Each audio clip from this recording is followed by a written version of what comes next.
Nous allons terminer sous la forme d'un tableau comparatif entre les équations locales et les équations globales. Donc la première équation locale que nous avons vue, c'est divergence de E égale ρ sur epsilon 0. Cette équation-là, elle est équivalente à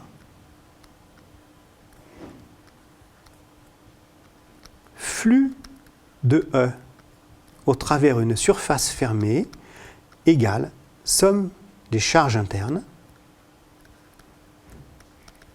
à la surface que divise epsilon 0. C'est le théorème de Gauss.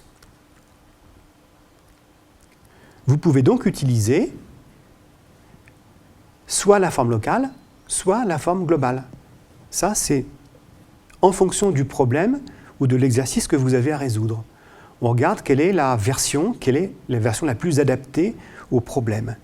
Et ce sont en fait les symétries et les invariances qui vont nous guider sur ce choix, comme on le verra un petit peu plus loin en électrostatique. La deuxième équation, rotationnelle de E égale moins dB sur dt,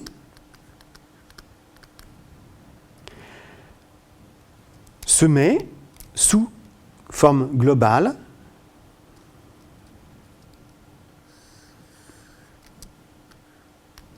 en termes de loi de Faraday.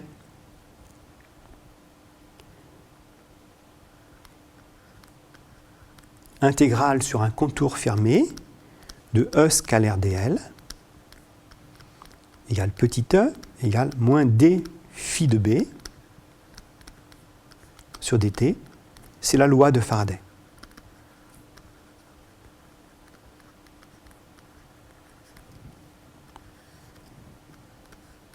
Vous pouvez utiliser les deux formes, bien entendu. La troisième, qui est divergence de B égale 0, elle est très simple. Elle s'écrit phi de B égale 0 au travers d'une surface fermée.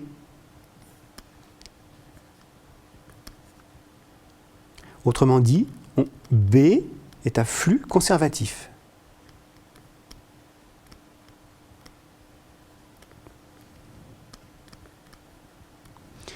La dernière équation, qui est l'équation de Maxwell en paire, rotationnelle de B égale mu0 J plus mu0 epsilon 0 dE sur dt, donne en forme globale, intégrale sur un contour fermé de B dl, autrement dit circulation de B sur un contour fermé, égale mu0i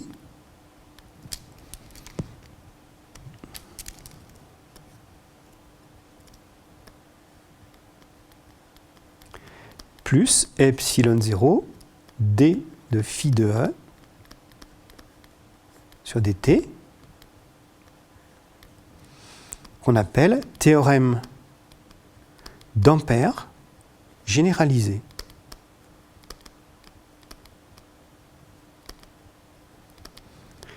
I désigne l'intensité totale du courant électrique qui traverse la surface qui s'appuie sur le contour, et phi de E désigne le flux du champ électrique au travers de la surface qui s'appuie sur ce contour.